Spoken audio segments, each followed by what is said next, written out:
ba-ba-ba-ba. You were just good to learn, girl. Things you never learned to do before. Like I before E, except after C. How 2 plus 2 makes 4. Now I'm gonna teach you.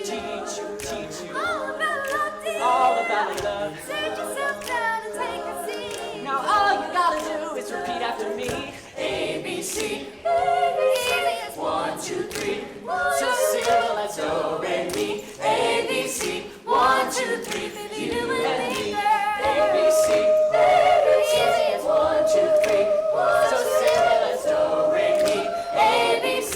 1, 2, 3. You and me. Come on, let me love you just a little bit.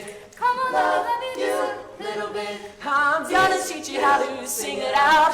Come on, let me show you what it's all about. reading, writing, arithmetic, all the branches of the learning tree. But without the rules of love every day. Your education ain't complete. Teacher's gonna show you Show you how to get it in. how to get in there. Gonna be you and the two. Listen to it, baby, it's all you gotta do. A, B, C. Easy as 1, 2, 3.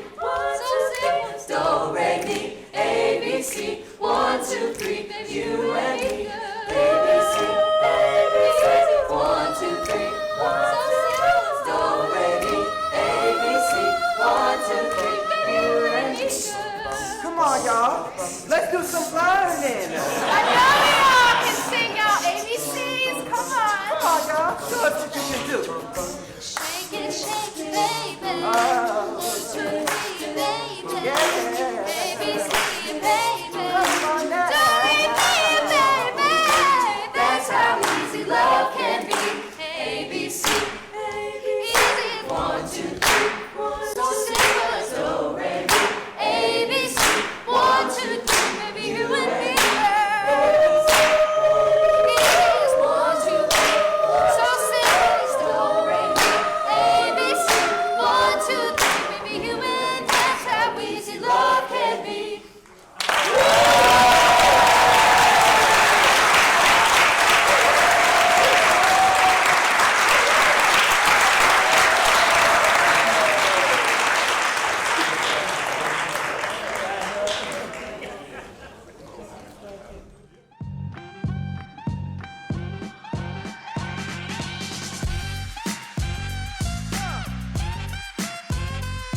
The school year start has been amazing.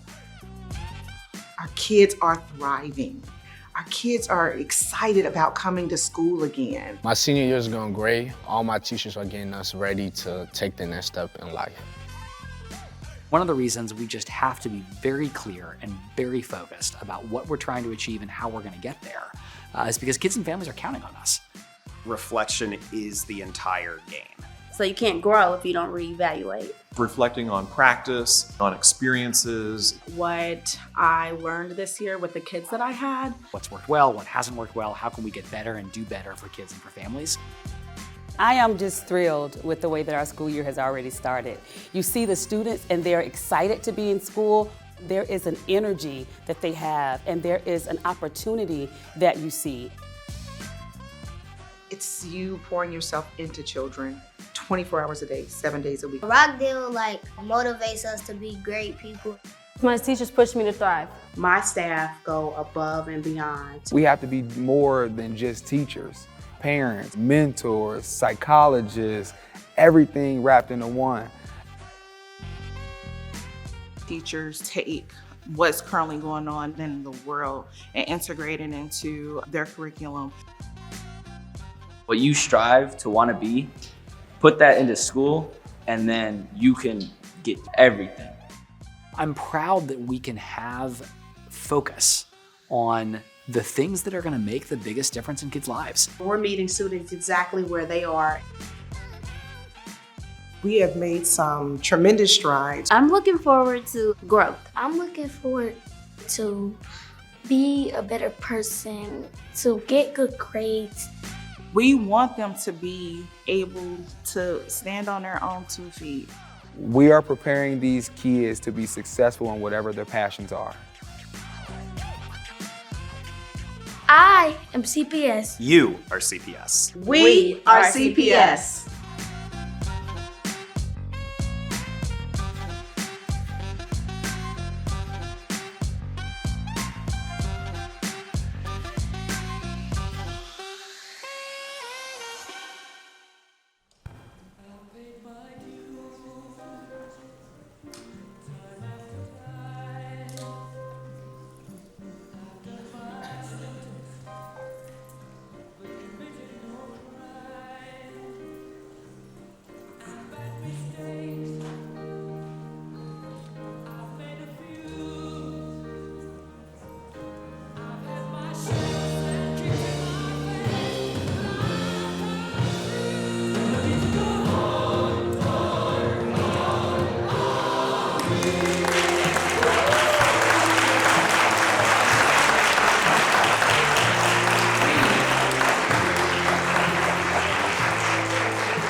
PRD.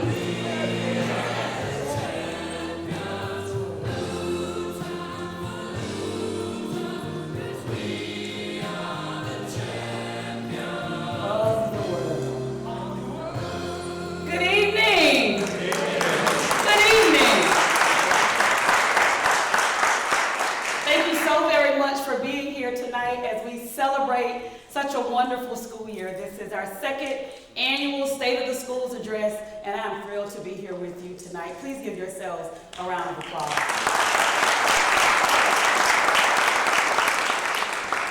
As we get started, we want to make sure that we use this time to celebrate all the wonderful things that have happened in Cincinnati Public Schools over the last year, to really chart the course forward and to share how all of us can make those things happen together. But before we do that, let's give a round of applause to our students. Did they do a wonderful job?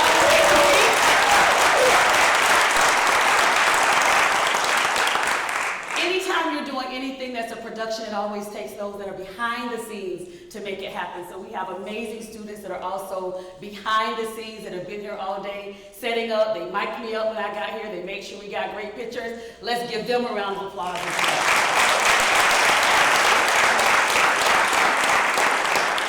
You know, this work is work that requires a lot from a lot of people. It takes all of us, and for those that have heard me speak, at any given time, you hear me say often that this is not work that we can do alone. And I'm so pleased tonight that I have several of my board members that are here, and I use my lovingly.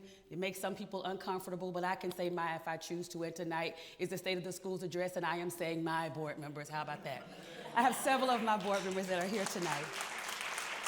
And I would like to recognize each one of them. We have our board president, Mr. Ben Lindy, if you'll please stand. We have our vice president, Mr. Brandon Craig, if you'll please stand. We have our health and safety chair, Ms. Mary Weinberg, if you'll please stand. We have our ad hoc committee chair, Dr. Kareem Moffitt, if you will please stand. And last but not least, we have our former president, our former vice president, who this is her last event with us in State of the Schools on the board. She has truly been a mentor, a supporter, a friend, and a guide. Ms. Carolyn Jones, if you will please stand. Let's give her a round of applause. 8 years on the Cincinnati Public School Board, 8 years on North College Hill. She has done so much service for the children of Cincinnati. Let's give her one more round of applause. We also have several of our elected officials here tonight, and I would be remiss if I started trying to call names. So I'm going to ask all of you to stand for me, please, so that we can give you a round of applause tonight. We see Scotty Johnson and Treehouse. I'm not sure who that is back there. You see Mark Jeffries with us. Thank you so much. Also, in the work that we also do daily, it takes a team. And I am a whole lot, and I recognize that. We have our new council person that just came in, Miss Albee. Let's give her a round of applause as well. It takes a team to get this work done, and several of my direct team members, my executive leadership team, my cabinet, as many of those would call it, are also here tonight, and I'm going to ask them if they will also stand so that we can give them a round of applause also. All of our cabinet members, give them a round. One back there in the back, Dan is hiding back there. Our general counsel is hiding in the back, but he is here as well. All right, so everybody here tonight is absolutely special. So let's start with this. If you are one of our students, please stand. Let's give it up for our students. Yes, thank you. And you may be seated, thank you. If you are a parent or a caregiver, please stand. Thank you for entrusting your children to us. Thank you. You may be seated. If you are one of our staff members in any capacity, teacher, a paraprofessional, custodian, it doesn't matter, you work for CPS, please stand. Give our staff a round of applause. If you are a community partner in any capacity, you're a community partner, please stand.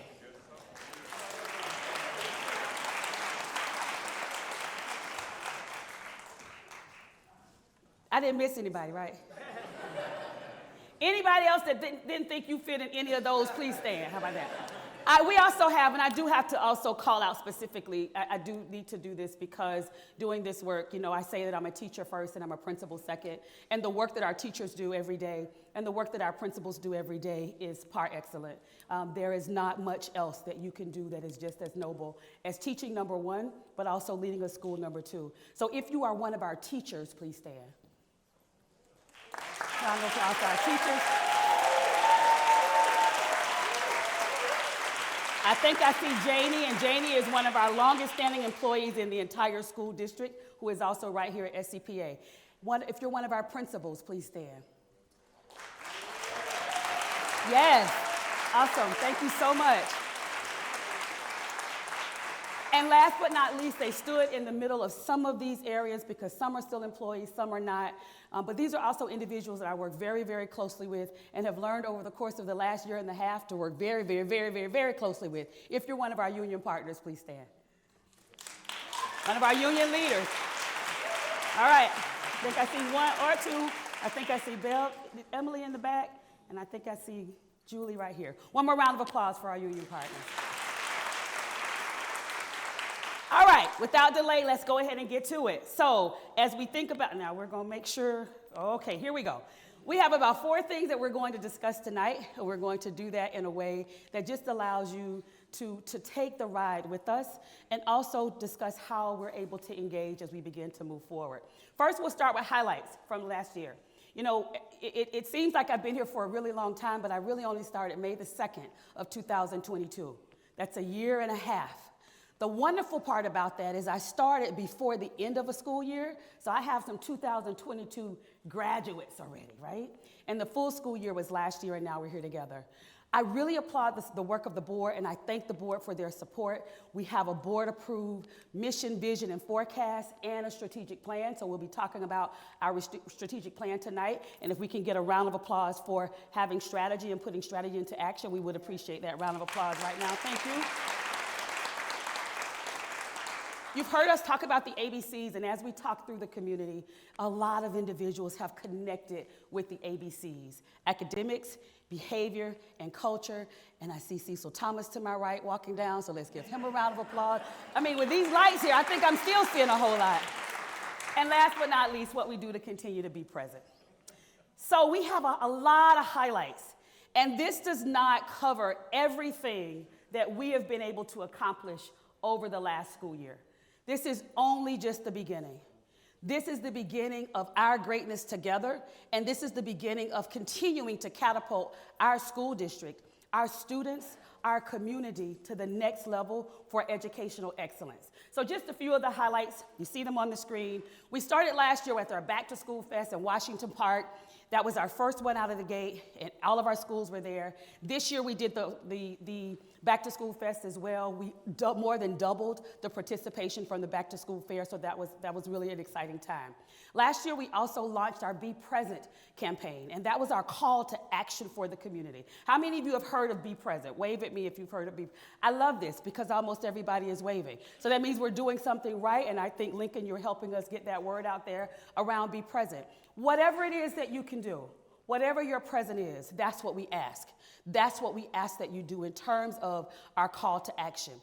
And then through the 100 days, the first 100 days, out and about doing listening and learning tours, and from that we identified that CPS was doing a lot. CPS had done a lot, but CPS was doing a lot. So how do we bring that back, align that to something that we all can put our arms around, that we all understand, and it keeps it basic enough that we can move forward? And that's how we came to Back to the Basics. ABCs. Now, there are some of you in here, you knew Be Present, you know ABCs as well. ABCs stand for something. The A is? Oh, look at that. The B is? And the C is? Thank you so much. And so that's been our focus. So this year, as we move into the year, not only do we have our strategic plan that has its foundations in the work that we're doing around the ABCs, but we can ignite what those ABCs are. We launched our CPS Moves. How many know that collectively our students just don't get enough movement? Right? Anybody agree with that? Wave at me if you agree with that. Clap if you like to. That's mine as well. The Pediatric Society said in 2019, they were recommending that pediatricians write prescriptions for movement for students that were not getting enough movement. In Cincinnati Public Schools, we believe in movement. We believe in recess. We believe in active play. We believe in brain breaks. But not only that, as a part of one of our Be Present initiatives, we launched the CPS Moves campaign. So what does that mean? That means that every month there is one activity that is a movement activity that's done at the school site, that's done across the district, and then the schools share those things on social media. And the ones that get now, so we can like social media or not, but it's here to stay, so we have to embrace it, right? Yes? Yes, we do. So we put it on social media, and the school that gets the most likes, they get the coveted CPS Moves belt. We have some CPS Move winner principals here in the house tonight. So if your school has ever won the CPS belt, let me get you to stand so that we can give you a round of applause. Without me calling you out, go ahead and stand up. Couple votes, right there in the back. CPS Moves belt. But more important than the likes, more important than the posting on Facebook is the activity that goes along with that. Encouraging active movement and doing that every day. And this summer, we had an opportunity to partner with an organization that Councilman Jeffrey started, Go Vibrant, to participate in the Million Step Challenge from June to September. And the winners of that challenge, and our schools participated, and the winners of that challenge had an activity, an event, a celebration at Smale Park at the end of that. So we want to give a round of applause, even though he's not Go Vibrant anymore, so he still supports it. But let's give a round of applause to our councilman for really launching that work with us. We also want to make sure that we continue to focus on college and careers. One of the things that excites me so much and excited me in transitioning into Cincinnati has been the focus on the 3 E's. The 3 E's were here before I got here. Enroll, enlist, and employ. Focusing our students on one of those so that when they graduate knowing what they're going to do next. And that's a part of our responsibility, right? To make certain that when students graduate, they know what's next. So this year, last year actually, we launched not just a college day, but a college week across our school district where colleges and universities were here in our district, and there was an activity every day for students, not just our high school students, 9th through 12th grade, but our junior high school students that are a part of our high schools, 7th and 8th as well, and we continue that into this year. Our Ohio safety grants that came from the governor, we received a little over $3 million in Ohio safety grants for additional security cameras in our buildings for 41 of our schools. So that was an exciting time for us. Also, in partnership with the University of Cincinnati, the Marion Spencer Scholarship Award, last year we had 10 of our students that were recognized for the full ride scholarship to the University of Cincinnati. That deserves a round of applause.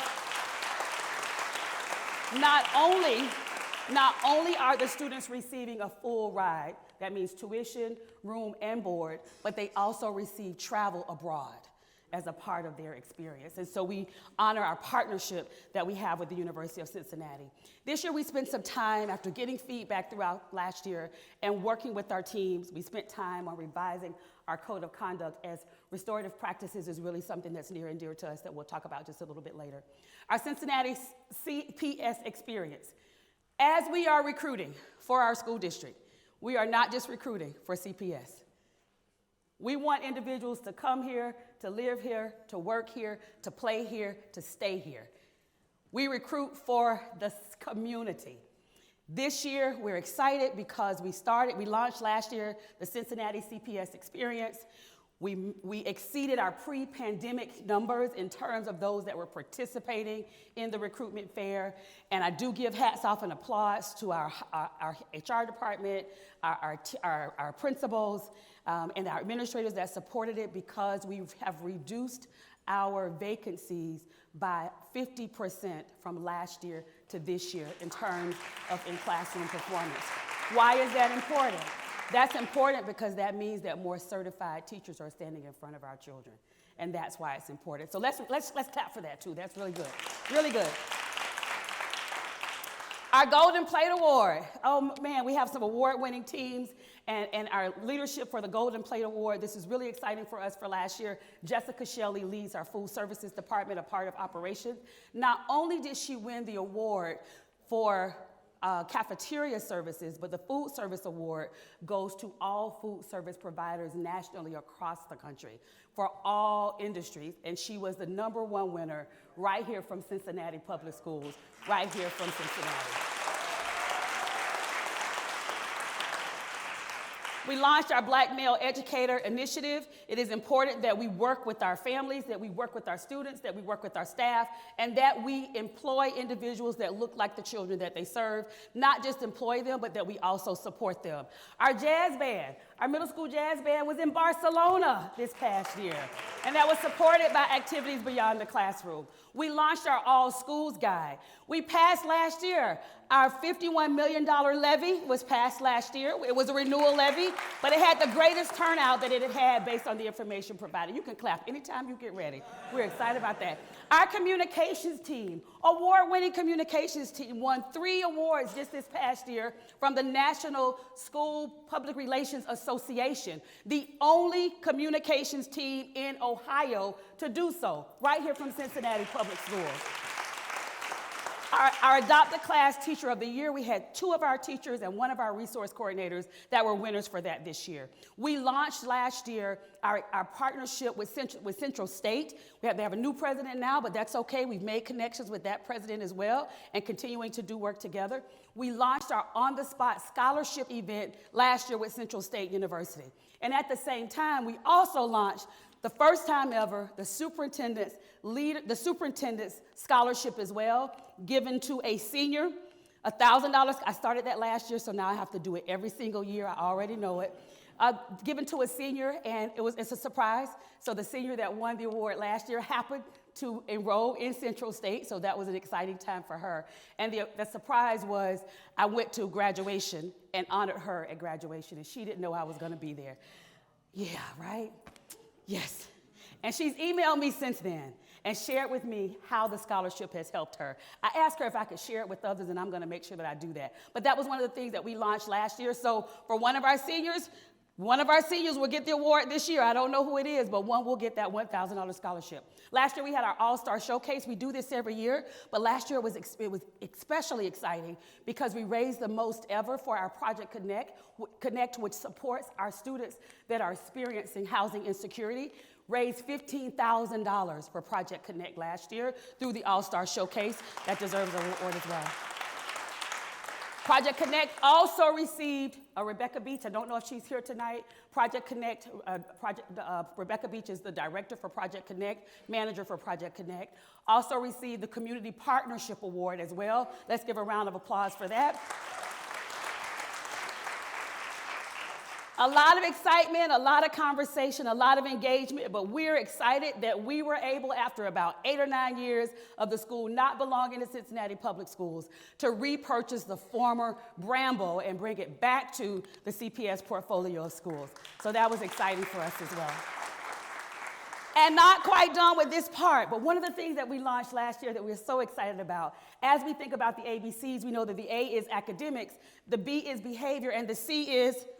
But involved in culture is a culture of recognition, making sure that we are honoring those and the work that they're doing for us every day. So we started different levels of recognition last year, and it was such an exciting thing.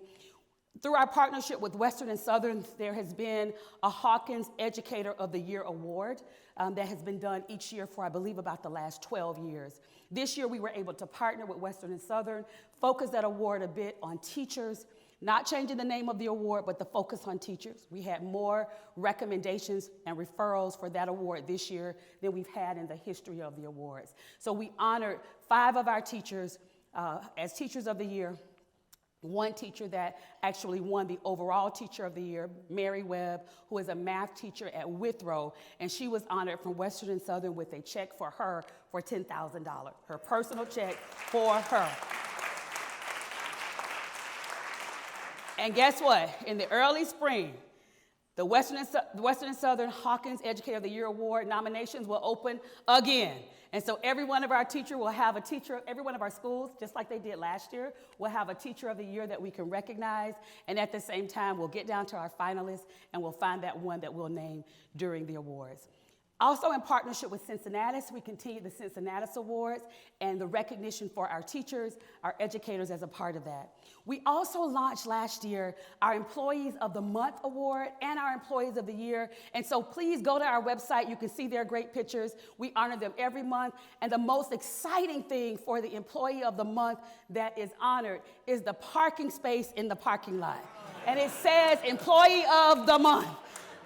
You know, when I was talking to the team about it, I'm thinking, they said, well, we used to do Employee of the Month. I said, really? When did we stop? They were like, we don't know. I was like, okay, let's start it again. So they said, you know, we always wanted a parking space. I said, really? I thought, well, that's pretty easy to do. So I tell the team, we need a parking space. We get back, it was about 2 weeks later, we're announcing for our monthly Be Present session that we do with all of our staff. And they came in and we announced the winner at the end. And someone said, and there's already a parking space. I thought, that's the easy stuff. Let's go ahead and make that work. So let's give a round of applause to all of our recognition activities. You know, this particular slide is near and dear to me. And I want you to just take a minute and look at the slide. And I'm going to start over because I don't want you to miss anything on here. There we go. Take just a minute to look at the slide. Because all too often, we hear about the not so great things. Those things seem to travel very, very, very quickly. But what about the great things? What about the wonderful things? What about the exciting things? The headlines, these represent just a few of the headlines from last year for Cincinnati Public Schools. Some of these things you're familiar with, some you are not. What we encourage you to do tonight is as you hear those great things, share them with someone else. Because the not so great things take their own legs. We want to make sure that as we are looking at honoring the work that's happening for our children in our district, that we elevate the great things. And these, my friends, are the great things. These are the great things. CPS Moves, Miami University program for the next set of Cincinnati teachers. The CPS is committed to making a difference, hosting our first esports competition in the district. The Cincinnati Bengals celebrate Who They Spirit Day, and the list goes on. So when we think about that, as an ambassador for CPS, and that's why you're here tonight, because you're an ambassador for CPS. And as an ambassador for CPS, I charge you, when you see the great things, hold on to it, each one reach one, and share that great thing with someone else. All right, this is the exciting part, and I'm going to go through this as quick as I can because I'm going to honor your time, but you got to hear about this. This is great.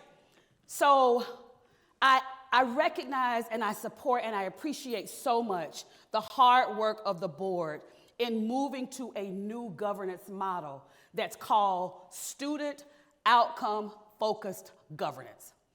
Student Outcome Focused Governance. Why is that a big deal? I'll tell you why it's a big deal. Because you can spend a lot of time talking about a lot of stuff that's really, really important, but it's not the main thing. Because at the end of the day, our responsibility as a school district is to ensure that we have improved outcomes for children. And if you agree with that, let me hear you do something.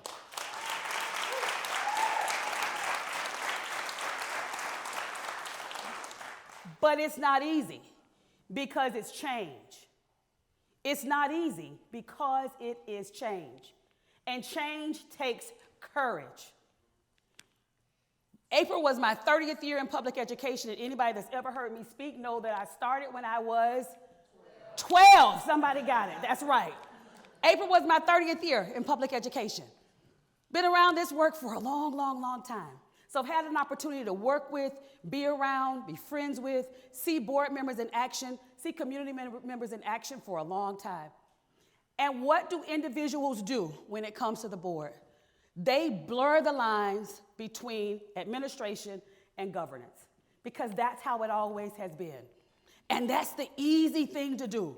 So when you don't like something, what do? You call the board member. You tell them, we voted you in and we'll vote you out if you don't do something.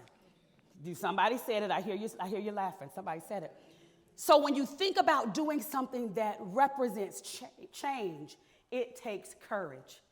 Our board made a decision to do something that was courageous, but that also changes the playing field for the way that we think about the work that we do with our children, and that is student outcome focused governance.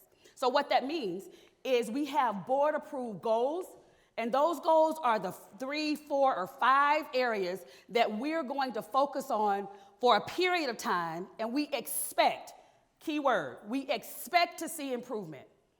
Does that mean that's all that we focus on? It doesn't.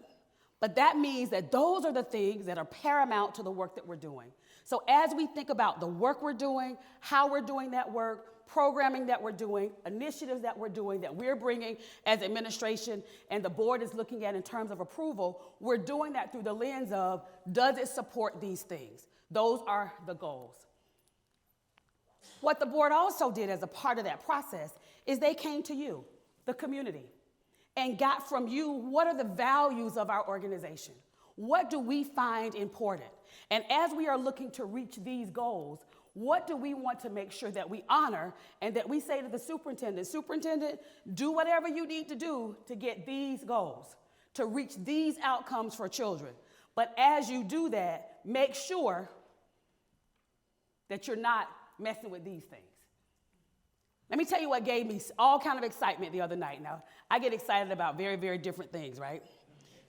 But what we notice is already our community is beginning to embrace our language. Because the other night at our board meeting, as someone was coming to public comment, what did they talk about? Well, one of the guardrails that you have is this. And if you do this, this does not support that guardrail. You give them the language, they're coming with it, that lets you know that we're really getting that work done. So that's important to us. When we look at what some of those priorities are, we're looking at the reading proficiency of our students. We're looking at the gap between our Black students, our minority students, and our white students. We're looking at our students that are taking Algebra 1. And some say, why Algebra 1, right? Well, Algebra 1 is generally taken in 9th grade, and it is a gateway course, a gatekeeping course for high school. So essentially, you have to pass Algebra 1 or its equivalent before you graduate. So what you don't want to do is back students up because they take Algebra 1, they take the end of course assessment, they don't pass it. So then that means that a lot of other things have to happen before they can graduate. And it then keeps them from getting to the higher level math courses that they need to be successful for those that choose to go to college. And I'm sorry, as a math teacher, I have to also tell you that in the world of work, there's a lot of math that shows up in the world of work. So we have to make sure that our students are prepared. We also want to make sure that we are increasing our diversity when we think about our students that are taking college credit classes and getting credit for those classes before they graduate. Why? It's free for them and their families. We pay for it. The state helps us with that. So we want to make sure that our children take advantage of that, as well as any kind of certifications that they can get to give them a leg up when they start in the world of work. So that's an area of focus for us. And last but not least, because at the end of the day, it comes down to graduation. And we want to ensure that we are increasing the percentage of our students that enter 9th grade and graduate in 4 years, because that's how graduation rates at the 4-year level are determined. And we also have in our state where we focus on the 5-year level. So it's an average of how many graduate in 4 years, which is expected, and how many graduate in 5 years, which means you need a little bit more time, but you are still able to graduate. So those are the 5 areas that we're focusing on. We could have started with 3, but our board said, oh no, we're not doing 3, we're doing 5, and we're gonna figure out how to make it happen. And guess what we're doing? We are figuring out how to make it happen, and that deserves a round of applause as well. Now, this is the first time that we have openly shared, since it's been approved by our board approved mission, vision, and forecast, which has been updated. So I'm gonna ask you to repeat after me. We're gonna do this together. And just like our students did at the end, by as many times as we do this, eventually you're gonna be able to recite this without me, right? That won't happen tonight, but we're gonna get our first practice tonight, all right? We are a community of students, educators, families, staff, and citizens, working together to provide high-quality learning and equitable opportunities that make lifelong learning and true, sustainable, economic mobility possible for each of our students. That's what our vision is. That is the vision, that is the mission of Cincinnati Public Schools. It's not, you can clap for that. I heard somebody clapping. You can feel free. Our board said this is important to us. This is our mission. And we want to make sure that as we're doing that, it's not just about us, but we are a community of students, educators, families, staff, citizens, essentially that's saying everybody working together to provide high quality learning experiences and equitable opportunities so that when our students finish, they have the ability to reach whatever potential and whatever is possible for them. That's our mission, but we also have a vision. Repeat after me. Cincinnati Public Schools will be a system of excellent schools where each and every student is valued, supported, empowered, and prepared to pursue their fullest potential. And there is nothing better than fullest potential. And that's what we want for our students. Thank you to the board for your work. Thank you to the board for your work. The forecast, as we think about forecast, this is not one that is the norm. But our board also identified that we don't just want to have a vision, a mission, and we don't just want to have a vision, but we want to really talk about where do we see ourselves positioned in the larger conversation. So where do we see ourselves in our community? Where do we see ourselves in our state? And where do we see ourselves in our country when it comes to the kind of education that we are providing for our families, for our students and families? And this is what the board actually came up with. Families and communities will be full partners and decision makers. Educators and others committed to the goals and willing to meet the challenges of public schools in an urban environment will choose CPS as their career home of service and advancement. We want you to come here. We want you to enjoy being here. We want you to stay here. We want Cincinnati to be your home. Our graduates will be highly sought after. Yes, we want to make sure you graduate. Yes, we want to make sure that you graduate in 4 years. We also want to make sure that the sky is the limit for where you go next. We want you to know that there is no ceiling for you. Our district will be fiscally sound and financially sustainable. Fiscally sound and financially sustainable. They don't always get a lot of support from us for the state, so we have to make sure that we do it ourselves when we think about fiscally sound and financially sustainable. And our district will be nationally recognized. Get this. Yes, we want to be great in our region. Yes, we want to be great in our state. But nationally, we want to be recognized for innovation, for operational efficiency, embracing students' cross-cultural identities, and with everything that's happening in our country right now, that is important. We are in a space where everybody is not recognizing in school districts, everybody is not recognizing and accepting cross-cultural differences in students and actually doing as much as possible to teach against it. Our board said no. We want to make sure that we're nationally recognized for that. Yes, nationally recognized. Mark will also be excited to hear this, and among these things, also our commitment to green sustainability. Green sustainability. So we're well on our way. So our strategic plan development. If you were involved in our strategic plan development, let me just hear you clap your hands for us, please. Thank you, thank you, thank you. Our theory of action for our strategic plan was actually grounded in about 5 strategies that guided our work as we really look at how we position ourselves to move our district forward. And when we think about moving the district forward, there are about 5 different areas that we look at. But first, value and support the work of all employees was a key factor. Uplift our students' voices in our decision making. Students have voice, and we want to be a school community that doesn't just do things to students. We want to do things with students, and that's the difference. Ensure equitable outcomes for all of our students. Continually improve in cultural competency and responsiveness, and be rigorous and transparent in our pursuit of equity. So at the core, as we think about the 5 things that we were looking to focus on, that was our theory of action. Through each of those, those were the lens that we looked at. 5 areas of focus, 5 areas. In each of those areas, there are also actionable areas, but 5 main areas of focus. 1, support our students. Now, these are in no specific order for those that get concerned about the order that we go in, and this should come first and come second. We're going to refocus on just the areas, okay? Everybody good with that? Support students first. Support our students. I just said it was no order, and I said support our students first. That was a Freudian slip. Support our students.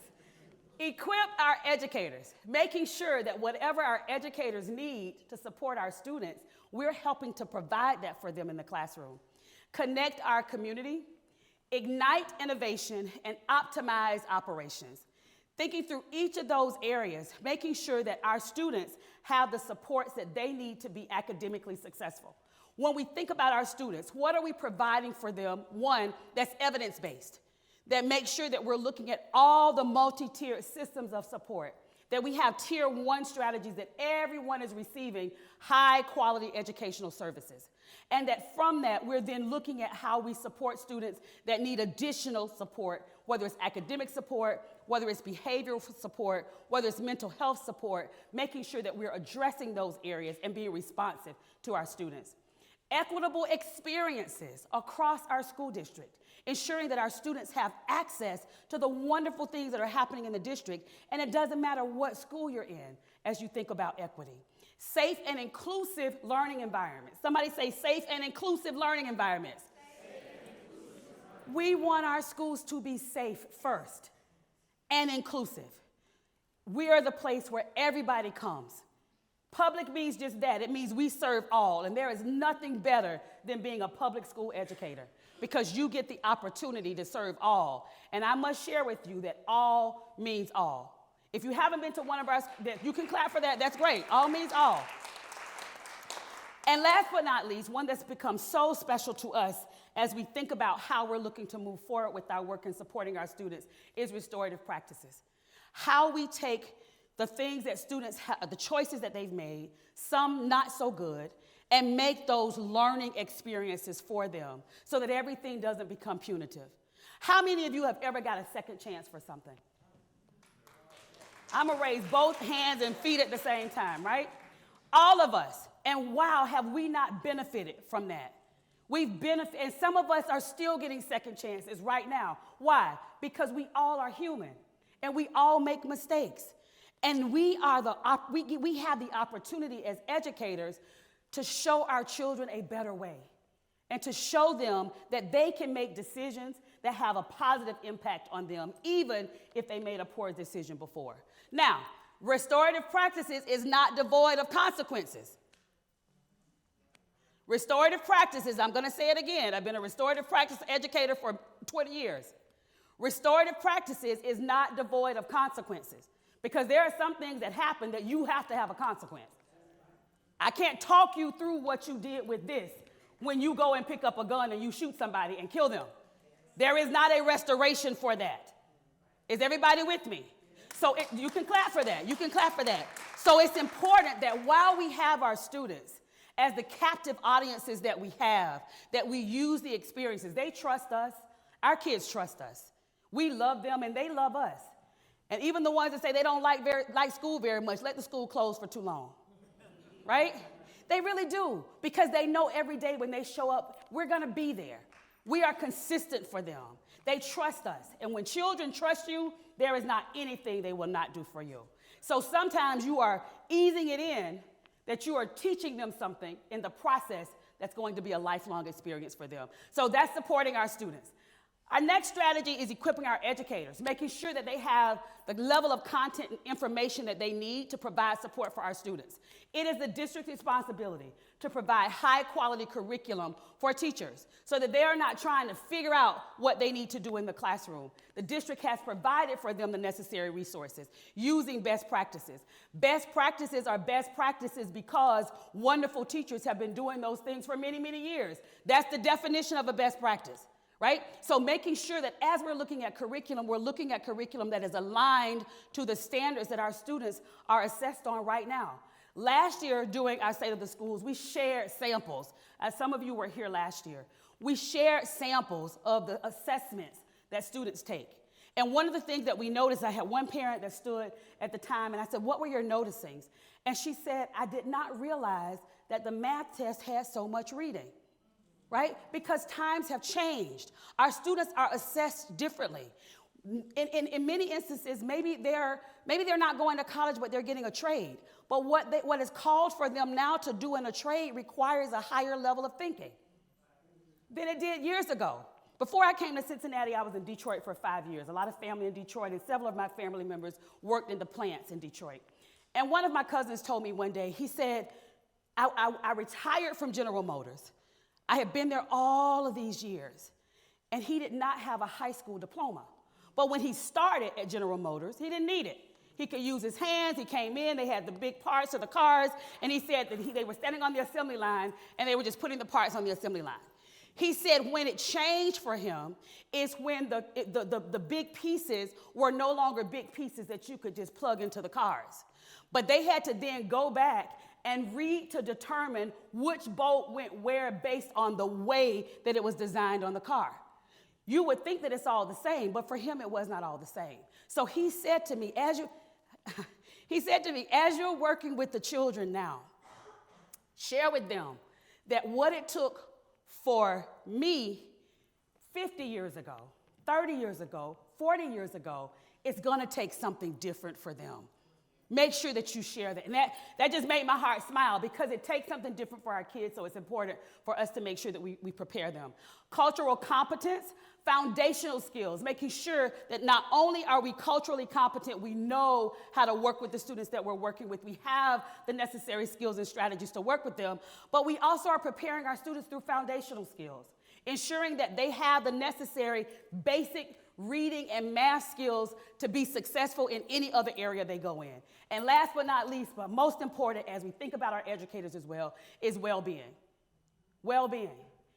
What we're experiencing right now for our educators is a disinvestment in public education for decades. That's what we're experiencing right now, where we had experts in the field that had never been in a classroom. As a 30-year educator, we had individuals that could come in and tell us what it was that we need to do, and they could tell us anybody can teach.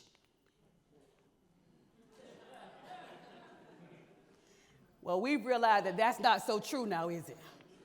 That's not to say that there are not amazing people out there that are doing different things, that transition to education and do a great job, because there are. And I've hired a whole lot of them, and they're still in education and they're doing great work.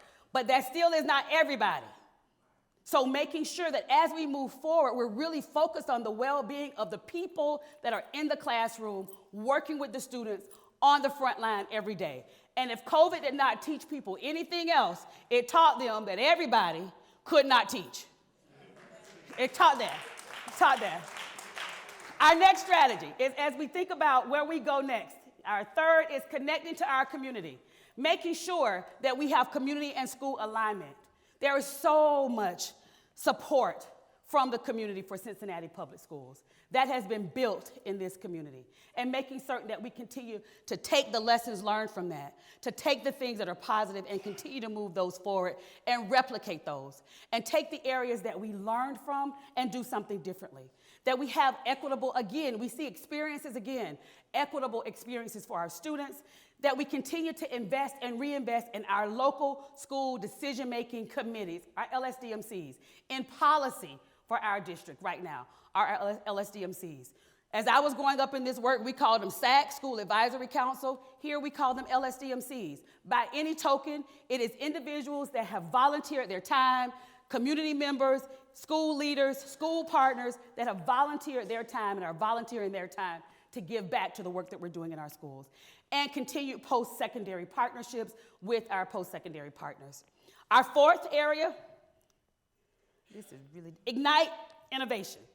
Equitable enrollment, that's something that our district is looking at right now through the leadership of our ad hoc committee. High school transformation. Right now, and you'll see in just a minute, there's a lot of work that's happened in our elementary schools, a lot of work that's happening in our high schools, but there's a lot more that still needs to be done. And how do we make sure collectively that not just some of our high schools are being successful, but all of our high schools are being successful? Our newcomer services in our city, our English language learning population, our multilingual populations have grown exponentially, over 200% in our school district since COVID. So when we think about that, we have to make sure that we have the resources available and the time available to respond to those needs. Program equity, how we're looking across programming in all of our schools, and reimagining and exploring what's next. How do we make sure that we are preparing our students for the next century? And last but not least in our strategies, optimizing operations. You saw the slide a minute ago with all the headlines, right? You saw that, right? Somebody say yes. Yes. All right. Last year, you heard a lot about Cincinnati Public Schools, and it was about transportation. Yes, did you hear it last year? Of course you did. Of course you did. Guess why? Because I heard it every day also. And you know, I tell this story, and it's a true story. It's no secret that many of us were new coming into the district, not new to the work, but new to the district. I'm the first superintendent that hadn't been a part of Cincinnati Public Schools in over 20 years. So I was new, and many of the team members were new. And my operations person, who had been in this part, we recruited him from Cleveland, back from some other areas throughout Ohio, had been in operations for a long time, and he was just getting in. And it's about 2 weeks before school starts. And we're rocking and rolling, and we're feeling good about the way things are going. And I'm excited about the first day of school, and we're getting going. And he comes in and he says, "Right, I need to tell you something." And I'm looking at his face, and I'm thinking, what in the world do you have to tell me right now? So he shares with me. He said, "We have all of these buses, and we have students that are routed to buses, but they don't have a bus." And I thought, what does that mean? I mean, you know, I'm pretty intelligent, but I couldn't quite figure it out. Well, I'll tell you what it means. It means that the students had a route, but there was not a driver and a bus assigned to drive that route. Why? Because we are in a national driver shortage, and we had no individuals. So all year, so we were excited. We had done all of this work leading up to the first day, but all year we dealt with the challenge of not being able to get kids to school on time. All year. It kept me up every night. And there were some nights that Chris Burkhardt, who is our chief of operations, he would call and he would say, or early in the morning, he would say, "Right, they had 7 drivers call out. Or they had 8 drivers call out. And we worked with contractors that didn't have backups. Why? Because we're in a national driver shortage, right? And there was nothing we could do about it. It was so challenging that me, and this is full transparency, my board has heard this. This is not something I've not said before. I love talking about attendance. Why? Because in order for us to teach kids, they have to be in school, right? Guess what I didn't talk about last year? Why would I do that to myself? I already know that buses aren't showing up to get kids to school on time. I'm being honest. It wouldn't be fair. I can't do it. Guess what I've been talking about a whole lot this year? Attendance. Why? Because we knew that we had a problem, but we didn't just stay with the fact that we had a problem. Because when you have a problem, leadership says you develop a plan. Even if it's a challenge for others across the country, it's not the same level. I'm not saying it's perfect. We have over 1,200 routes right now. We have about 12 of them that are still running late right now. Pretty consistently, that's about 10 that are running late. As a math person, that's less than 1%.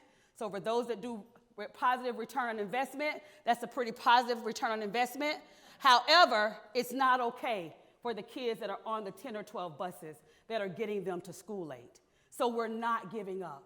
We're not conceding, but we have to celebrate that the other over 1,200 buses are getting the kids to school on time. And that's from some hard work, from some hard folks that have really realized that we had a challenge. We're going to work with some people that can help us work through this. We're going to take this information to the board and say, this is what they told us that we need to do in order to resolve this challenge. And guess what? It worked. So I do want to give recognition. This is not on the slide, but I do want to give recognition to our operations team. I think I saw Chris somewhere. Maybe I did not. Let's give a round of applause to our operations team for the work that they've done. So making sure that we're working with human resources and talent and ensuring that we are getting the best and the brightest to stay with our students and to come with our students. Transportation, I can't say it enough, sustainable systems across the board so that as things change, we have a systematic way to follow that change. and last but not least, resource equity. So those are our 5 areas of focus for our strategic plan. As we go through our year together, as we continue to go through our year together, and we continue to ignite our ABCs, we do that with the foundation of our strategic plan. A few areas that tell you that we're igniting the ABCs that are early indicators of success. I already said this, but I'm saying it again. Improved transportation services. Somebody clap for that. Somebody just clap, right? We're already seeing that we implemented a 2-tier system for schools and start times. Bus drivers are covering the routes. As I shared, we were having challenges with about 10 or 12 that are pretty consistent, and we're improving our on-time performance. That means that kids are getting to school on time, which means that they are there to get the services that they need from our teachers. Improved culture and climate surveys. We just shared the results just recently. We do an anonymous survey. We started last year. We survey all teachers, all students, grades 3 through 12. That was new for us last year, and parents. And this past year, we surveyed over 55% of our staff. That was about 3,300 people responded to the survey, and over 16,000 students responded to the survey, and over 3,000 parents. So we have some more work to do in the area of parents, but we'll continue to do that work. The important thing is, I heard my board president say this the other night, there is noise and there is facts. The noise says a whole lot of stuff. That's the negative things that you hear chirping its way through. The facts say we have improved in every area in our climate and culture survey by what is considered to be substantial improvement, and that deserves a round of applause. The other thing that is so important is academic performance is where it starts. Why is academic achievement so important? Because as our numbers improve, that means students are improving. It's not about the numbers. It's about the performance of the children. But as those numbers go up, that means that students are improving. All schools in our school district experience some form of improvement across the report card categories or some subject area, and that deserves a round of applause as well. And last but not least, I can talk about chronic absenteeism this year. I can talk about it. And we are trending down from where we were this time last year. Not where we want to be. We're still one of the higher averages when we think about urban schools across the country in terms of chronic absenteeism. So that's an area that we really want to make sure we focus on, make it a community conversation around what we can do in this space. But right now, we are not in the same place today as we were last year this time, and that is also a celebration.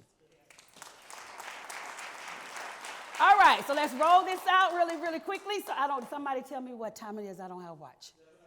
7:05, I'm going to be on time. All right, let's go ahead and finish. If my clicker would go just a little bit faster. Okay, here we go. So as we think about academics, we want to make sure that we're continuing to focus on our instructional shifts, pedagogy, and student engagement through our professional development plan, adding support for our ELL students and families, studying and strengthening our progression plan, and enhancing and expanding our instructional reviews. Instructional reviews, we actually go into schools. We visit classrooms with schools. We see what teachers are doing in their classrooms. We provide support to them, get feedback from them so that we determine overall next steps.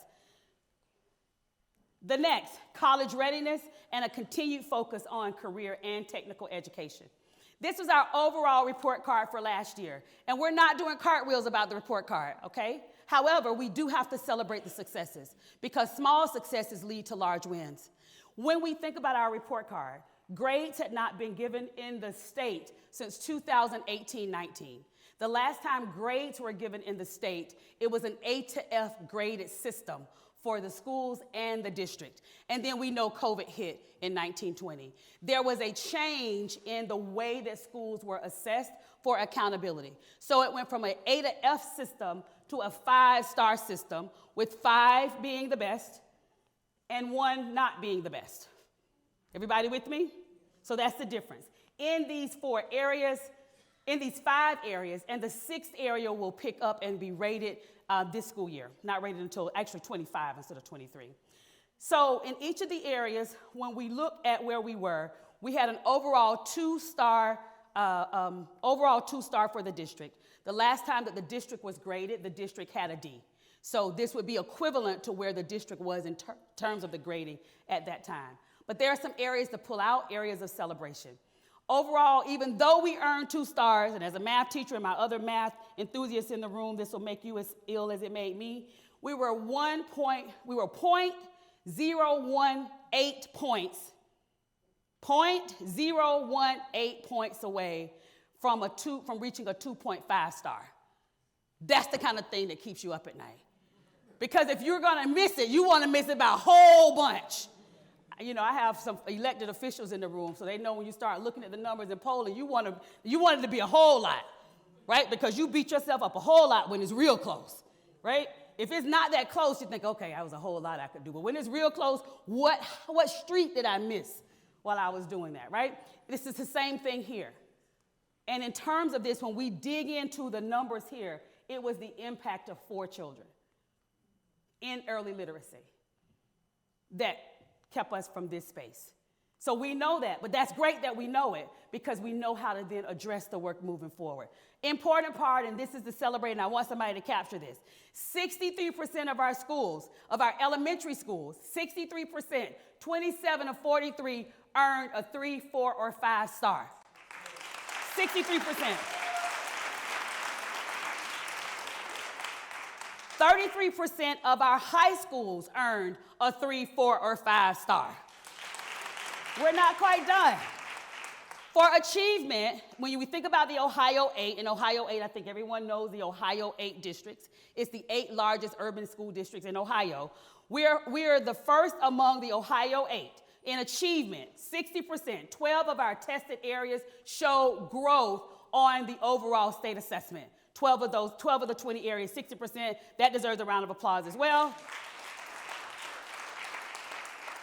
We saw the largest increase among our Ohio 8 and ODE similar districts in gap closing, and in this area, we did improve from a 2-star to a 3-star. We want to close the gap because in order to make sure our students are getting to proficiency, we have to start closing the gap for them. That deserves a round of applause as well. It does. I'm almost done, I promise. Our progress, 74% of our elementary schools earned a 3, 4, or 5 in progress. We're ranked number 1 in the Ohio 8 for early literacy, but that is an area of extreme focus for us to make sure that we're seeing the improvement that we need in that area, and that's where we missed those 4 students that would have actually had us at the 2-star, which would have given us an overall 2.5. For our graduation rate, we're one of 2 Ohio school districts to improve in our weighted graduation rate. And even though college and career workforce and military readiness were not a part of this rating, we improved overall by 6.4 percentage points in this area as well.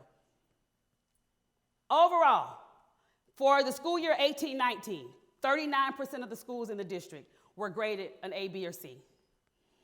And for 17-18. In 18-19, 45.6% of the schools were rated as an A, B, or C.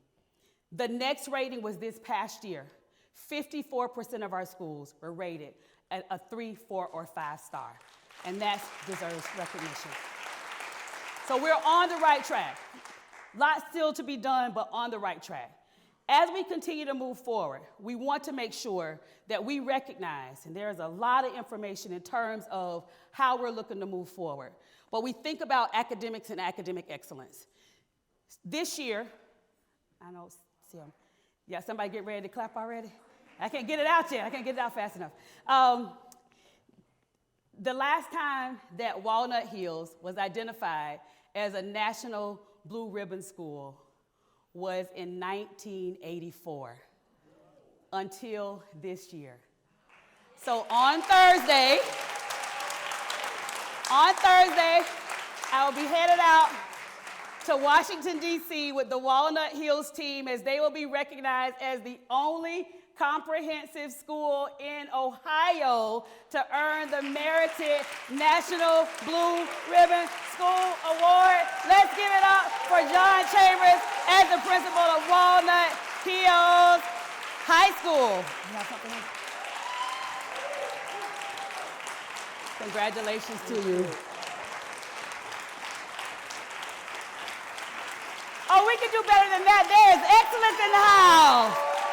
Excellent. He wants to take your picture. Thank you. Congratulations. When we got the email the same day, and so we got the email, and I was sending him the email, and he was sending it to me, and they're really pretty strict about how they decide, only this person can come and this person can come. So I say to him, he said, are you coming with us? And I said, I will go with you if you want me to go. And he said, you are our superintendent, of course we want you there. So on Thursday, we are on our way to DC, and we're gonna represent Cincinnati Public Schools. But we are not quite done when we think about recognition. So let's go ahead and get our team. Now we have folks to recognize, because all of this stuff that happens doesn't happen in isolation, and we want to call out some of those that we can recognize through the process. There are so many that we could recognize tonight. We only selected a few, but we wanted to make sure that we do that in a space that we're thinking about the academics, the overall behavior, and culture of our school district. So we're gonna get started. Rob gonna give me a little bit of low music, so we not loud, just a little real low. I don't know, I have, Mark just put them in any order for me. All right, this is the first group that we're recognizing. Also, this is our National Merit semifinalists. So we are proud to recognize, I don't wanna miss anybody, so I have cards for this, okay? So I'm just letting you know. We are proud to recognize 15 Walnut Hills High School students. And we have a school with a new name that was voted on by our board on Monday, John J. Gillian Digital Academy student, as 2024 National Merit Scholars. These students are selected based on the results of the 2022 PSAT. When students actually become merit scholars, they have an opportunity to earn scholarships across the country, fully paid scholarships, and there is a lot of competition for their business, so to speak. So we want to recognize right now, less than 1%, hear this, less than 1% of the nation's high school seniors are accepted into this select group, and we have 16 from Cincinnati Public Schools. And several of them are here with us tonight. We want to applaud their achievement. And so we're going to have all of our National Merit Scholar students go ahead and come on down with me right now. I'll call their names while they're coming, but go ahead and come to the stage for me right now. Our National Merit Scholars, Merit Semi-Scholars. We have something for each of you. Come on down. All right. So the ones that I have here, and they're going to just stand over here this way with me, and I'm going to do my best on the names, right? So if I mess up, just take it, okay? All right. We have Reese Doty. Reese? Reese, come this way. Where's Reese? No, Reese. Owen Hastings. Lap Wynn. Raghav Gangu Tikar. That was close. Is that close? I want to say it right. Tell me. Raghav Gangatikar. Raghav Gangatikar. Yeah. All right, that was good. Listen, my name has challenged people for years, so I try to pronounce people's names right. Sabine Johns. All right. Brooklyn Kondek. Kamari Malive. Logan Simpson. We can keep clapping. William Walker, Sydney Woolley, Jack Ritchie. Did I leave anybody out? I left some more people. I also have Angelina DePola, Jonah Swift, Benjamin Creedemeyer, and Alexander Kroll. I got everybody, right? All right, come on, let's take a picture. Come on, let's get in the picture with me. Who I miss? Who did I miss? Marie Fessa. And one more, Marie Flessa. Yes? All right, and we should be on our feet for them. Get close with me, get close, get close, get close, get close. Where's Parker? Okay, let me get right here. Yay. Okay, you're looking at him right there. Quick. Awesome, thank you guys. Let's give them another round of applause. You all can go that way. Yay. All right, but we're not done with recognitions. We're keeping it moving with recognitions. So we're recognizing through world languages. Not only is Hanita, a Aiken senior, that she speaks fluent English and Spanish. She also speaks Guatemalan dialect and is studying French. She was one of 2 Aiken students to score a 5 on the AP Spanish test, earning her the seal of biliteracy from the state. She is a remarkable, you can clap. She is a remarkable example of a student embracing her community while sharing her culture and honoring her heritage. And tonight, Hanita is one of our students that we're recognizing, a high school senior at Aiken. Come on down.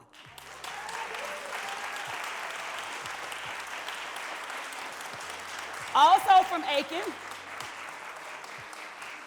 we have Brenton Jacoby Lanitz, who is a senior at Aiken, is also fluent in English and Spanish and communicates both languages with ease. He scored proficient on both the Ohio English Language Proficiency Assessment and the English 2 EOC, also earning him the seal of biliteracy. He has also played on the Aiken football team and is committed to spending time with friends from diverse backgrounds, embracing his culture and community. Brenton, come on down. I think I saw Brenton. Yes? Maybe not? Okay.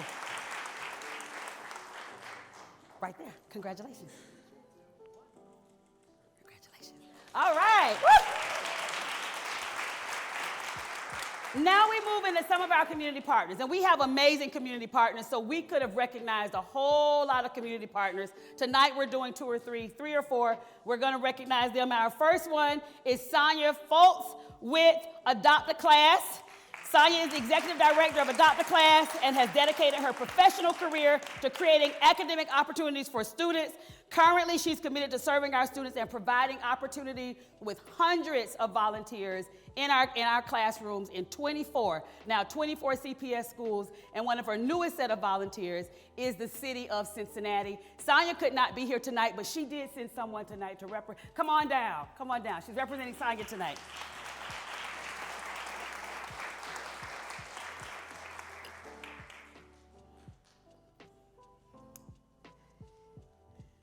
All right. Congratulations. I'll share it with you right over here. Thank you. And we'll take a picture with you right there, too. We'll take a picture with you. All right. Thank you. Okay. Our next. Thank you very much. Now we are recognizing one of our teachers tonight, who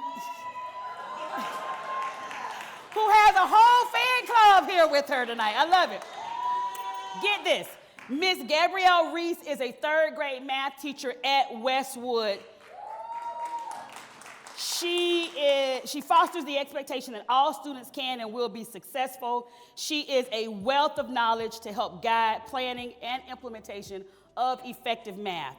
Miss Reese has proven academic success with, listen, 85% of her 3rd grade students performing at or above proficiency on the Ohio State test. Not only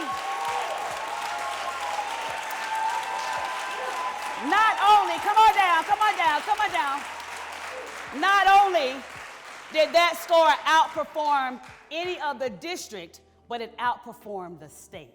So let's give her a round of applause.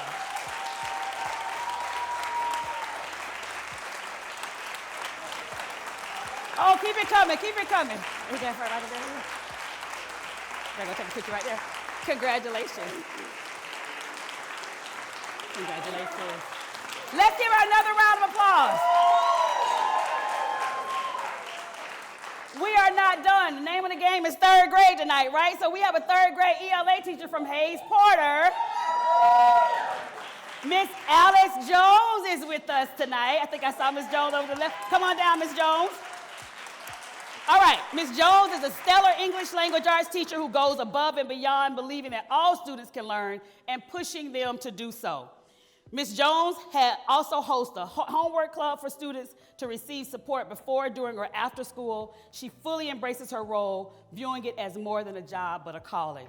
Her student outcomes are evidenced by her work with 79% of her students performing at or above proficiency, her 3rd grade students, on the Ohio ELA test.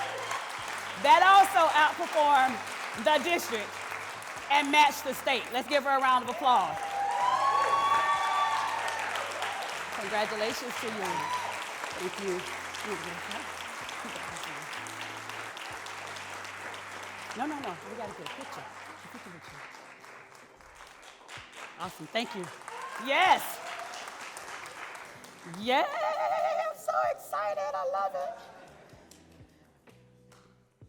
Oh, I lost the picture. That's okay. All right, now we are going to our next. This is Miss Hannah Plantner, who is a 5th grade science teacher at Kilgore. Come on down, Miss Plantner.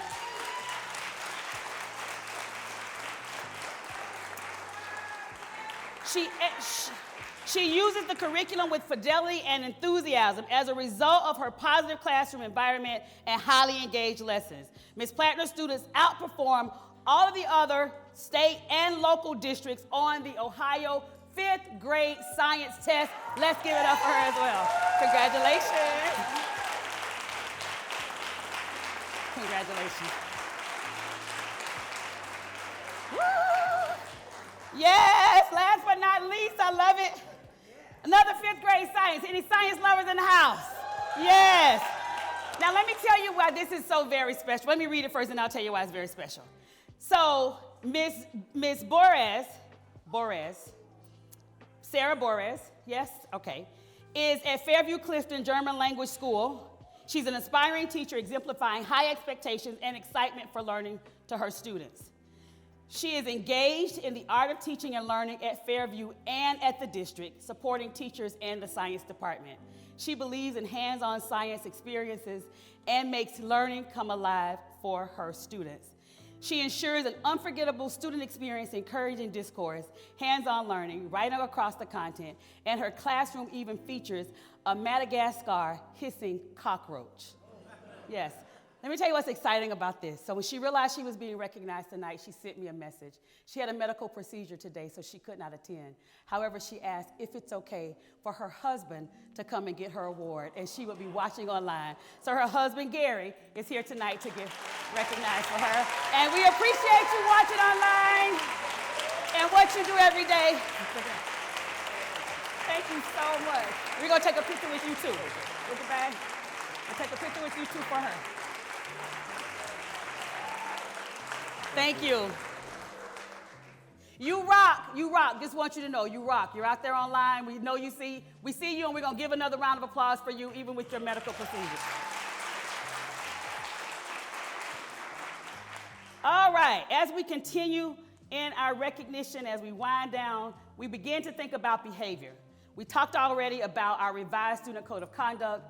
We started already our initial launch of our district cohorts for restorative practices. We have 3 cohorts over the next 3 years. We're excited that we've already trained in restorative practices over 550 of our staff members since June in restorative practices, but more importantly, they're already reporting that it's making a difference in their schools and in their classrooms. So let's give a round of applause for that.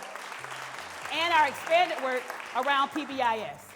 So as we continue to think about where we go next, continued safety is important, making certain that we're looking at school-based rituals and routines, and we want to start with recognitions for tonight, because this is one of our principles that has really taken strategies, structures, behavior, alignment, PBIS, restorative practices to heart, and you can feel it when you walk through her building. It is also evidenced by the fact that I think almost 20 years ago, Principal Simmons began as a classroom paraprofessional, later as an intervention specialist, and has held various administrative roles.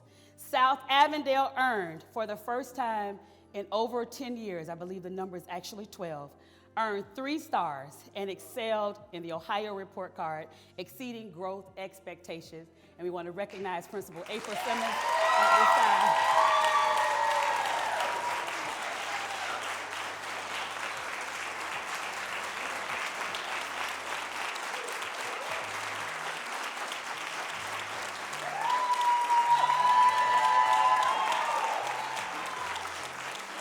Come on down. Congratulations to you. Good. Right over here. Awesome. Right over there. Congratulations to you. Yes. Now, have you all heard about Teacher Harvey Lewis? You have. Well, guess what?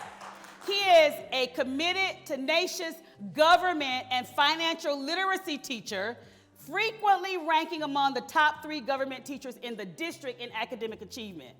He also inspires his students by promoting health and wellness, running to and from school each day, and most recently, running 450 miles over 4.5 days straight as the last man standing.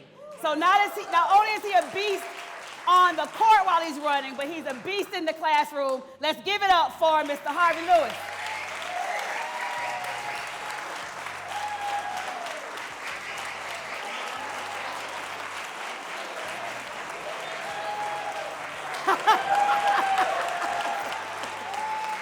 Yes, I love it. Thank you so much. She has a gift for you right here. And as a not so avid runner, come on over, Mr. Lewis. I run a little bit, 15 or 20 miles a week, but I'm not trying to run with you. Or you or Mary Weinberg over there, not trying to run with you all. Thank you. So congratulations to you. Let's give it up. All right. Now,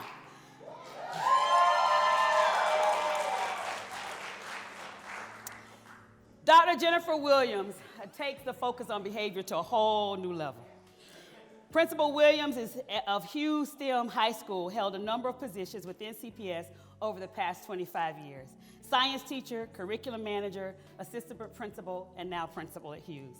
She encourages her students and staff to reach their goals through credit, C, courage, R, respect, E, empathy, D, desire, I, integrity, and T, teamwork, affectionately known as the Big Red Way. Hughes increased on the Ohio report card rating in progress, gap closing, and graduation rate components, and it was the only neighborhood high school to do so. Let's give them a round of applause. And her AP, she is ill tonight, but her assistant principal, Bryson, is here to get her award for her. Thank you. Congratulations. Thank you. Woo! Yes, I love it. Okay, we're almost done. All right, culture is the last. I promise you we're almost finished. Elevate and celebrate programs and resources. We want to make certain that we continue as we think about culture. We're defining a culture of learning, a culture of respect, a culture of celebration, and a culture of support. And through that, we must elevate and celebrate our programs and our resources. Continue to monitor and refine our transportation services because it's so important as we think about what happens for our students. And continue to look at our overall feedback on the surveys that we provide. As we also begin to think about culture, we want to continue to look at staffing and recruitment, making sure that through Be Present, we're engaging with the community, and we're engaging through our initiatives, and we're supporting our community to know what we have happening in our schools through our All Schools Guide. These are direct actions for us to make sure that we're moving forward in these spaces. And we are beginning to now recognize those that have been paramount to the culture of our community. And we are starting with tonight Darlene Kamine, who is a longstanding supporter of CPS, designing, developing, and implementing CPS Community Learning Center Initiative, which is now known as a national model for school and district engagement, and got us visited by Secretary of Education Cardona. Darlene deeply believes, you can clap, that's perfectly fine. Darlene deeply believes in our districts, our students, and the important role the community can play in our success. And not only is she a huge supporter, but she has definitely become a friend, and we want to recognize you for tonight. Thank you so much. Thank you. Thank you. Right there, take a picture. Thank you. I must also share that as she's finishing, she's also the founding executive director of CLICKY, Community Learning Institute, which supports educational, recreational, cultural, health, and civic partnerships in several of our schools. Let's give it up again for Darlene. We're not done. Next, we're recognizing Michelle Toney tonight as the Executive Director of Families Forward Learning Grove. Michelle Tony is devoted to helping our students reach their full potential. She provides dynamic after-school programming at several of our CPS schools and our resource coordinators as a lead agency. She ensures that students are exploring their interests through tutoring and various academic, entertainment, and sports activities. Come on down. Thank you so much. Thank you for what you do. We appreciate you. Right down here. Yes. Right here. Awesome. Might be a familiar face on this one. Anybody know this guy right here? Nobody? We're going to just clap anyway. That's all right. Charlie Frank is Executive Director of the Reds Community Fund. He supports our students through a variety of programs, including the Baseball and Softball All-Star Showcase, inviting our student athletes of the month onto the field at the Cincinnati Red Games, jersey donations, and Fun at the Bat program, exposing our students to baseball and opportunities with the Reds Youth Academy. Most recently, he contributed to Madisonville Community Makeover, installing an urban learning garden at John P. Parker School and a mural and outdoor garden at Schroeder High School. Yes, he did. Come on down. He also ensured, let's get your bag over here.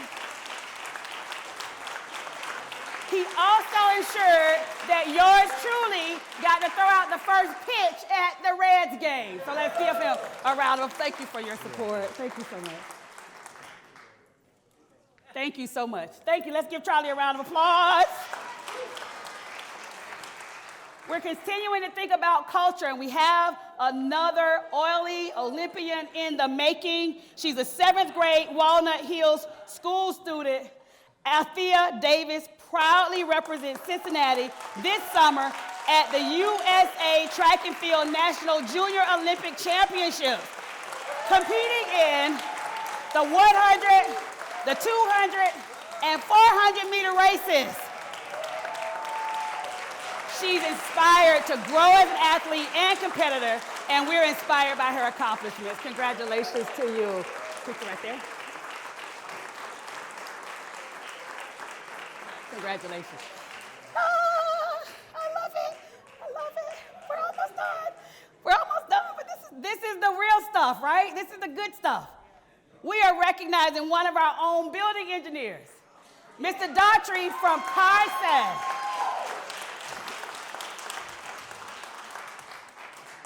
Carson's building engineer, Kenneth Daughtry, has worked for CPS for 22 years. In addition to his role at Carson, he provides custodial support for other schools and the central office. Mr. Daughtry takes great pride in his work and always displays a positive attitude, even when obstacles arise. Not only did Mr. Daughtry work in the district, come on down, but he follows in the footsteps of his father, who has also spent, is it 41 years? 42 years, I remember. 42 years in our school district as well. Let's give Mr. Daughtry a round of applause. Let's get the bag right over here.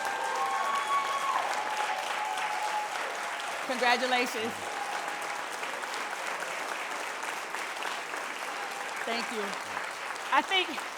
I think most people know that I visit schools every day, and we were having an event at one of the schools, and Mr. Daughtry actually works at Carson, but he was at this other school helping get prepared for the event. So I walked in the school, I walked down the hall, I said, wow, it smells amazing in here. He stepped out, he said, Ms. Wright, did you smell that? He said, that was just for me. That's right. So let's give another round of applause to Mr. Daughtry. Now we begin to celebrate our parents. So we started with our students, yes, and our staff, and our community partners. Now we're going to call some parents to the stage. How about that? All right. We are, go ahead and clap. That's good. You can clap. You can clap. You can clap. Go ahead. Clap. Okay. We are recognizing our first parent, Miss Rick Jeanette Addie Carson from Cheviot. Come on down. She is the mom of 2 Cheviot school students and has served the PTA as president for 6 years. She is truly committed to being active in her children's school, supports Cheviot, and supports Cincinnati Public Schools. Let's give her a round of applause. Congratulations to you. You're welcome.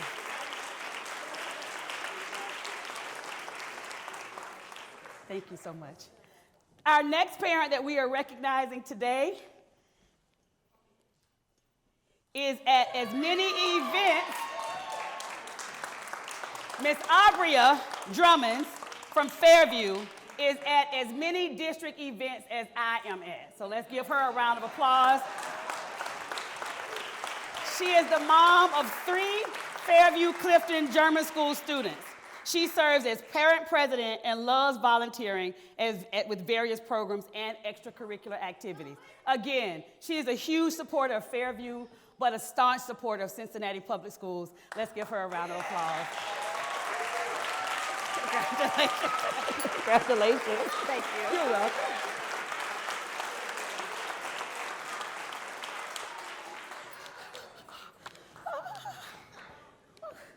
Now we have Mr. Kevin Q from Mount Washington School. Mr. Q, you here? Q, Kevin, Mount Washington? I don't think that he's with us, but I do want to recognize him. He's a parent that serves as the school's PTO president at Mount Washington. He's committed to being present, making connections in the community, and supporting learning activities at the school. Let's give a round of applause for him. Next, we have Connie Benton from Winton Hills. We have Miss Connie with us? Okay, Miss Connie has raised her children, but Miss Connie is serving as a grandmother of 2 Winton Hills Academy students. Let's give her a round of applause. Not only does she serve as the school's PTA president, but she's actively involved in the Winton Hills Community Council. So let's recognize Ms. Benton as well. Let's give a round of applause to all of our many those that are recognized tonight. Thank you so much for being here with us tonight and just sticking here with us. There are so many of you that I could call out right now, and I won't start calling names because I'll miss somebody if I do that. But just know, from me to you, we appreciate you. For our parents, thank you for giving us the opportunity to serve you and your children. You do not have to do that. Cincinnati is not the only school district. We want it to be the only one, but it's not. So the fact that you allow us to serve your children, we appreciate you, and we give you a round of applause for that. To our staff, all of our staff, it takes all of us to get this work done. We cannot do it by ourselves. You are here, you're committed, you're present, you show up every day. When things are not as well as they could be or as well as you want them to be, you don't give up. And I appreciate that from you, and I applaud each and every one of you. Let's give a round of applause to our staff. Our community partners, you are the heartbeat of what happens for us in our district.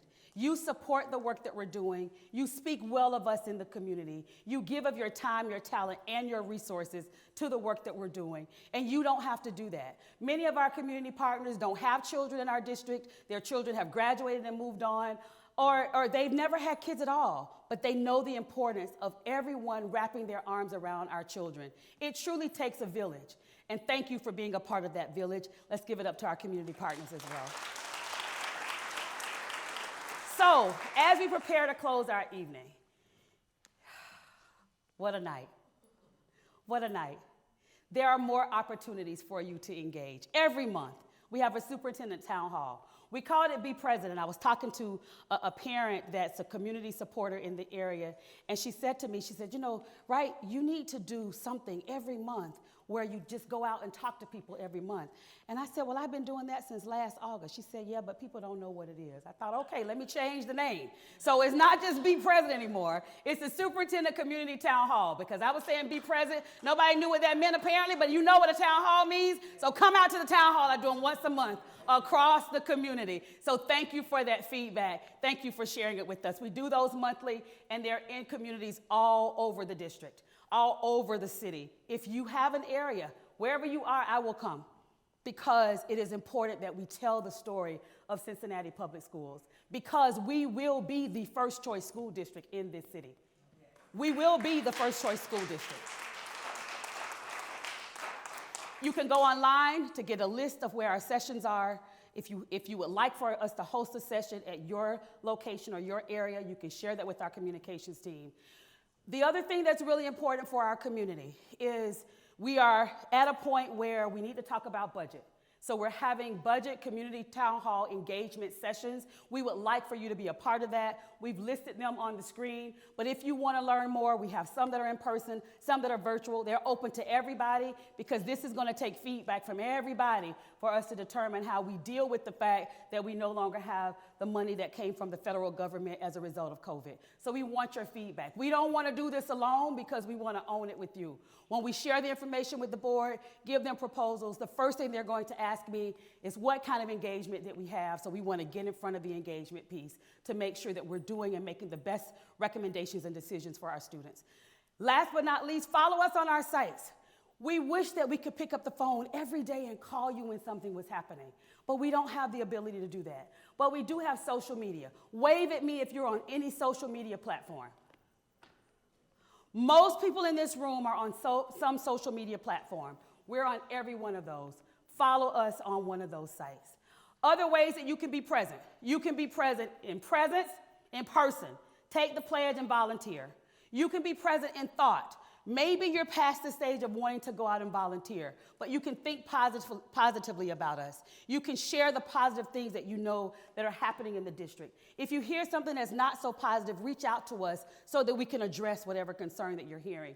As you see students going in the morning to the bus stop, stand out and wish them a good day.